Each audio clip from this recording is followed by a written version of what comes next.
Hey everyone, it's Lens Addict here. I hope everyone's safe during this crazy coronavirus time. I'm still going to be making videos, but from indoors, and today I'm going to be unboxing the new MacBook Air 2020. Here it is. I got the base model MacBook Air, but I did upgrade the processor to the i5 quad-core model because I thought for an extra $90 it's totally worth it to double the core count. The packaging looks fairly standard for Apple.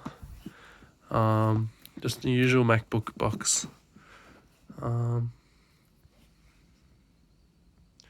Nothing too noteworthy.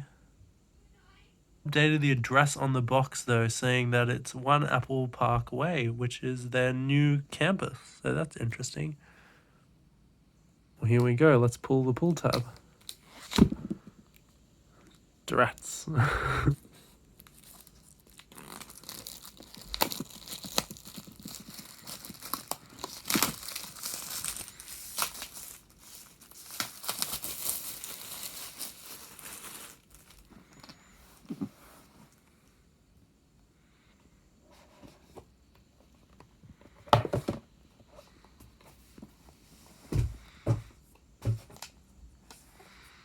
And there's the MacBook Air. It smells very much like a brand new Apple product. They all have this unique smell, and this one has the same smell. And it feels slightly thicker, possibly because of the new butterfly keyboard.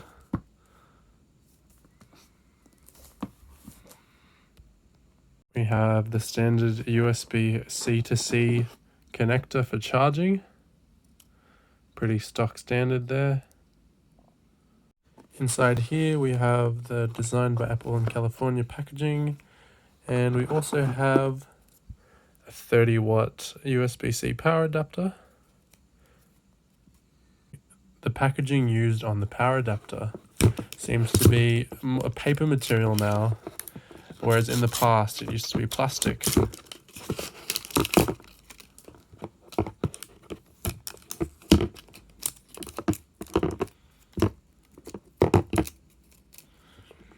Here are the specs on the charger. Does 20 volts at 1.5 amps, 15 volts at 2 amps, 9 volts at 3 amps, or 5 volts at 3 amps. And it's made by Flextronics. You can see the USB connectors very slightly inside.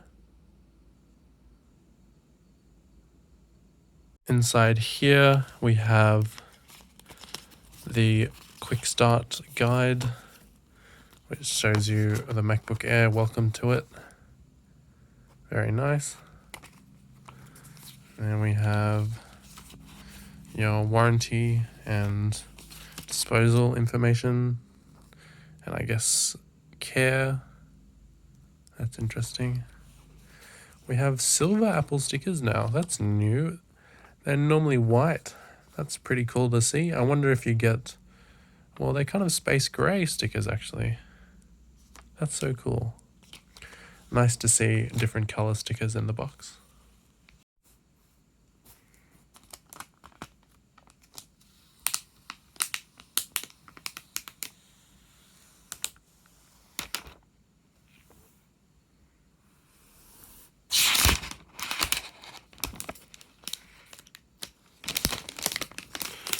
Oops. I think I botched that. Oops.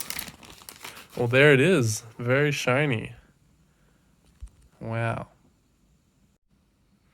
So it's rated for 20 volts at 1.5 amps or 20.3 volts at 3 amps. Interesting. The charger in the box is only 20 volts at 1.5, so maybe it can charge faster off a 60-watt charger. I can confirm when plugging the MacBook Air into a bigger charger, it charges more than 30 watts. It's currently charging at 38 on the 86-watt charger. So this confirms what I suspected when I was unboxing it, is that it will take more than the charger in the box.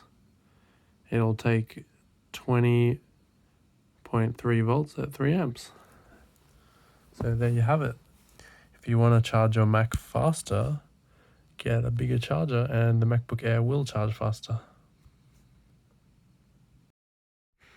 Let's open it up. The usual Apple screen protective cover for transit. Let's remove that.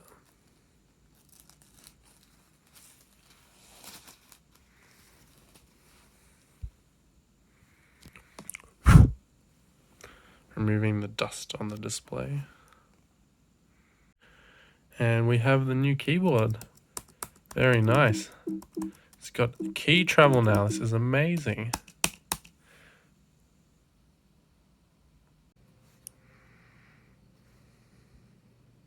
It's interesting how it automatically goes to Australia.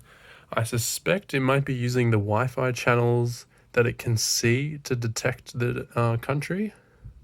So we'll just put in my Apple ID, and I think we're almost finished with the setup. So once that's done, we can do a compare with the old MacBook Pro keyboard and have a look at the differences. Let's have a look at some of the specs. So it looks like this is launched. It launched with 10.15.3. So there's probably an update available to the latest one. So we'll get that downloading. And that's the resolution of the display. It's got 8 gigs of low power DDR4, and a 1.1 gigahertz quad-core Intel i5. Some interesting info about this Mac, which I always find interesting, is how early they make them. This Mac was made in 2019, way before it was released. But actually, no, I think that's the battery, when the battery was made, and this is when the device was made. It was made the 23rd of March. What's also interesting is the SSD has already done 3 power on hours and 71 power cycles. So they must have done some testing in the factory. It's only done 1 cycle though, so the battery itself hasn't been tested too much. Let's also do a quick keyboard comparison versus the old keyboard on the Butterfly 2017 MacBook Pro. So here's the old keyboard. Oh, looks like this key has broken. Well, this is what a key that works is supposed to do. And this is a broken key, which happens quite a lot with the new keyboard. It's a shame though. I have to take it to Apple again to get it fixed. And then here's the new keyboard that's fixed these issues supposedly. And I think it's from the new wireless keyboard that they have, the Magic keyboard, and you can see more key travel.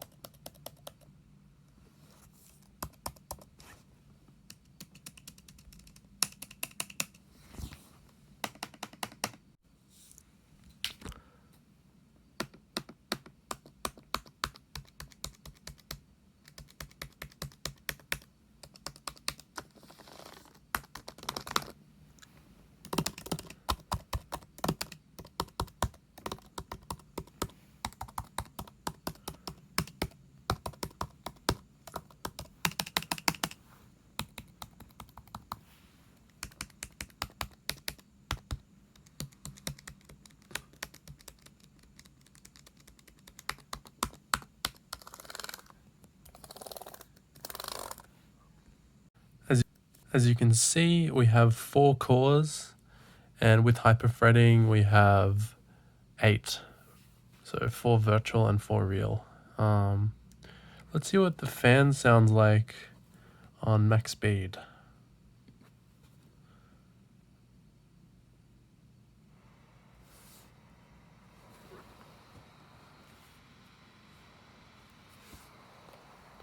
Not too bad. The temps are surprisingly high considering the fan's on max speed. What is a bit disappointing is the fact that this processor seems to throttle even under not that heavy load and the fan's manually set to max. It's currently sitting at 100 degrees Celsius with the fans on max, and not all cores are loaded. I think they are now, but still, for it to be that hot is a bit disappointing. And what's really strange is the air coming out the back actually isn't that warm. So it's as if the cooling in this device is not really that good. From the teardowns I've seen, there's a fan here, but the heatsink is actually here. So the fan kind of pulls air over the heatsink rather than forcing it on the MacBook Pro. So it's as if they've intentionally made the cooling solution worse than this or something. It's a bit disappointing. Whereas here it's quite hot, and you can see it's at 198, so it's clearly going to be throttling, even with the fan set to max. And I wonder if we set it to auto, what kind of temperatures we see then, because there'll be certainly be less cooling in that case.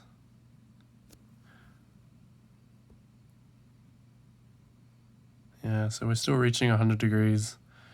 So that's a bit of a shame. I feel like this laptop could be much faster with a tiny bit of a better thermal solution. It's not like the laptop's thin that I can't handle it. It's just the design seems to be not as good as it could have been.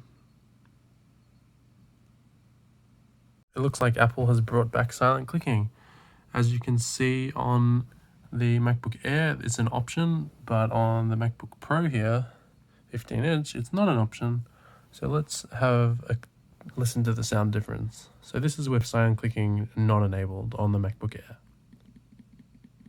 And this is on the MacBook Pro. There's no option to change it, so we'll just press it once. And now we'll turn on silent clicking, and let's see what it sounds like. It is a little bit quieter, but it's not that much of a difference.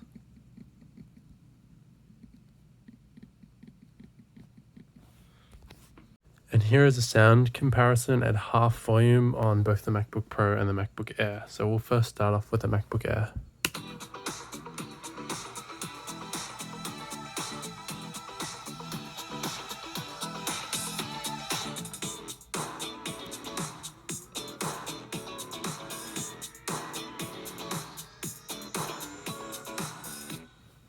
And now we'll start on the MacBook Pro.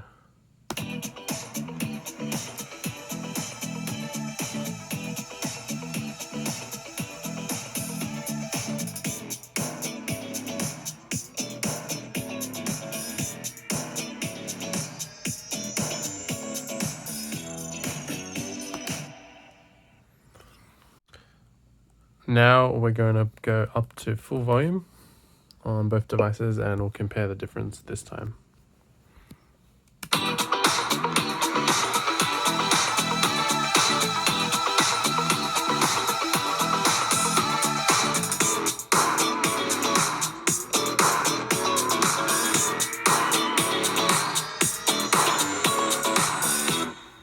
And now on the MacBook Pro.